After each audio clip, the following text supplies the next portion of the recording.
చంద్రబాబు నాయకత్వం, లోకేష్ నాయకత్వం, నారాయణ నాయకత్వం, జోహార్ ఎన్టీఆర్, జోహార్ ఎన్టీఆర్, వర్ధిల్లాలి నందమూరి బాలకృష్ణ నాయకత్వం, వర్ధిల్లాలి నందమూరి బాలకృష్ణ నాయకత్వం, జిందాబాద్ తెలుగుదేశం పార్టీ, జోహార్ ఎన్టీఆర్. పండుగ దినం నాకే కాదు రాష్ట్ర ప్రజలందరికీ కూడా. మరి ఎక్కడ ఏ ఇంట్లో పెట్టిన టీవీలు, ఏ రోడ్లో పెట్టిన టీవీలు, ఎక్కడ చూసినా కేరింతలు, ఎక్కడ చూసినా టపాసాలు, ఎక్కడ చూసినా స్వీట్లు. మరి ఈ పండుగ ఏంటో నాకు అర్థం కాల. అంత పెద్ద పండుగ చేసుకుంటున్నారు అంటే నరరూప రాక్షసుడు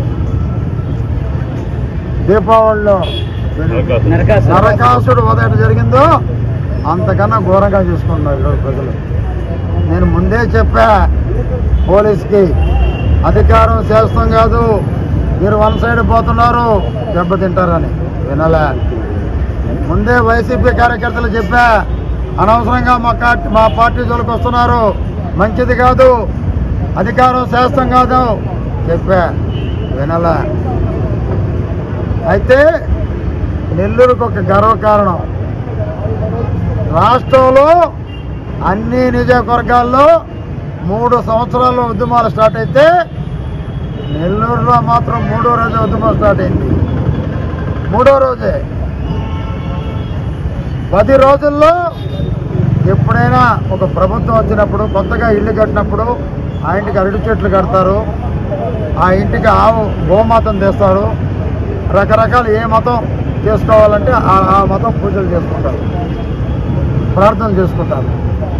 మరి నువ్వు వచ్చిన 10 రోజుల్లోనే ఒక ప్రజావేదిక కూల్చేసావు. ప్రజావేదిక కూల్చాల్సిన అవసరం లేదు, నువ్వు ఒక పిచ్చోడివి, అది ప్రజలు తెలుసుకున్నారు. ఆ రోజు చంద్రబాబు ఇది కరెక్ట్ కాదు స్టేట్మెంట్ ఇస్తే వందలాది మంది వైఎస్ఆర్సీపీ కార్యకర్తలు నేను అట్ట చేస్తాం ఇట్ట చేస్తామని ఇచ్చారు. రాష్ట్రంలో ఒక్కరు మాట్లాడలేదు. నేను మాట్లాడాను. చంద్రబాబుకి ఏమైనా జరిగితే పెన్నా నదిలో పారేది నీళ్లు కాదు రక్తం అని స్టేట్మెంట్ ఇవ్వడం జరిగింది. అదే మాట చంద్రబాబు నాయుడు వైయావల్ కేశవ్ అనే సందర్భం నాకు గుర్తుంది. చూడవయా, ఎంతోమంది మంత్రులు చేశాను, ఎంతోమంది ఎమ్మెల్యేలు చేశాను, నెల్లూరు శ్రీనివాడు తప్ప ఎవరు స్టేట్మెంట్ ఇవ్వలేదు. చూడండి, నేను నిజంగా ఆ ఘనత నాది కాదు, నా తోటుండే కార్యకర్తలు అందరికీ కూడా. వాళ్ళని చూసుకునే ధైర్యం నాకు. అదే రకంగా 3 నెలల్లో వెంకటేశ్వరపురంలో వాళ్ళు చేయలేదని చెప్పి అనిల్ కక్షతో కొంతమంది మన పార్టీలో కూడా వచ్చున్నారు లేండి. వాళ్ళు కక్షతో వాళ్ళ ఇల్లు పగల కొడుతుంటే ఫస్ట్ రోజు ఆపాం.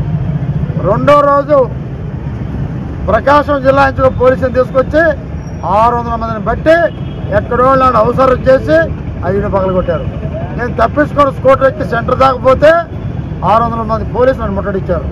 ఒకటే చెప్పాను ఆ రోజు, మీసం మెలేసి 3 ఏళ్ల రాజకీయాల్లో ముఖ్యమంత్రి కాబోతున్నాడు చంద్రబాబు, మీ అంత చూస్తాం బాధ్యత్ అని మాట్లాడింది ఈ రాష్ట్రంలో నేను ఒక్కడిని. చంద్రబాబు ఆ రోజు అభినందించాడు లోకేష్ బాలకృష్ణ. నీ నెల్లూరు నుంచే స్టార్ట్ అవుతుంది ఉద్యమం, బ్రహ్మాండం చేశావు, యువర్ బికమ్ ఏ లీడర్ అంటూ పోయింది. ఈ రోజుకి నేను మర్చిపోలేదు. 25 టెలికాన్ఫరెన్స్లో కరోనాలో కానీ దేంట్లో కూడా శ్రీనివాసుని చూసి నేర్చుకోండి మీరందరూ. 174 మంది అతను ఎలా చేస్తున్నాడో, అతను కేసులు భయపడ్డంలా, కరోనాకి లక్షలు ఖర్చు పెడుతున్నాడు, అతను ఎమ్మెల్యే కాల, మంత్రులు ఏం చేస్తున్నారు మీరు అని అనేక సందర్భాల్లో ఆయన అనటం జరిగింది. నాలో ఉంది ఒక్కటే, పదవి కాదు, పల్లకి మోసే అలవాటు నాకు, రథం లాగే అలవాటు. అంతేకాని ఏదో పదవస్థం చేయలే, నా పార్టీని నేను రక్షించుకోవాలి. ఇది నందమూరి ఎన్టీ రామారావు గారు ఒక దైవం స్థాపించిన పార్టీ, ఈ పార్టీని రక్షించుకోవాలి. ఆయన వారసుడు బాలకృష్ణ గారు, రాజకీయంగా వచ్చిన వారసుడు చంద్రబాబు నాయుడు గారు. ఈ పార్టీని రక్షించుకోవాలని మా ప్రాణాలను సైతం లెక్క చేయకుండా పెట్టాం, ఈ పార్టీని కాపాడాం. ఈరోజు నారాయణ గారికి ఆయన చేసిన మంచి పనులు దాదాపు 2018-19 వరకు రాష్ట్రంలో, దేశంలో ఏ నియోజకవర్గంలో 5,400 కోట్లతో పనులు జరగల, ఒక నెలలో జరిగినాయి. ఆ రోజు ప్రజలు గుర్తించలా, ఒక్క అవకాశం ఇస్తే చూపిస్తా, ఒక్క అవకాశం ఇస్తే చూపిస్తా అన్నాడు. మొత్తం చూపించేసి మొత్తం ప్రజలు కూడా ఆయన చూపించారు, తిరిగి బాగా చూపించేశారు. కానీ ఆ రోజు నారాయణ గారు ఈరోజు స్వాతంత్రం వచ్చిన తర్వాత అంతలో మెజార్టీ ఎవరికి రాలా, ఇంకా రాబోతు కూడా 72,000 చిల్లర. అంటే ఆయన పనితీరు, ఆయన ఒక యంత్రం, పనిచేసే యంత్రం. అదే రకంగా రామనారాయణ రెడ్డి గారు మంత్రి వారిని అభినందిస్తున్నా. వారు అనుభవపరులు. చంద్రబాబు నాయకత్వంలో నందమూరి బాలకృష్ణకు మంత్రి స్థానం తీసుకోలేదు. ఆయన నేతృత్వంలో లోకేష్ గారి నాయకత్వంలో ఈ రాష్ట్రం బ్రహ్మాండంగా ఒక సుభిక్షంగా తయారవుతుంది.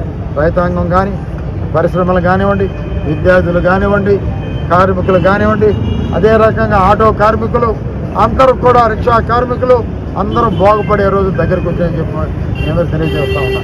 ఒక్కటే నేను చెప్పేది, నారాయణ గారు పనిచేసే యంత్రం. ఈరోజు నెల్లూరుని గతంలో అనిల్ ఒక కక్షతో ఆపేశాడు, ఈరోజు అన్నీ పూర్తి చేస్తాడు.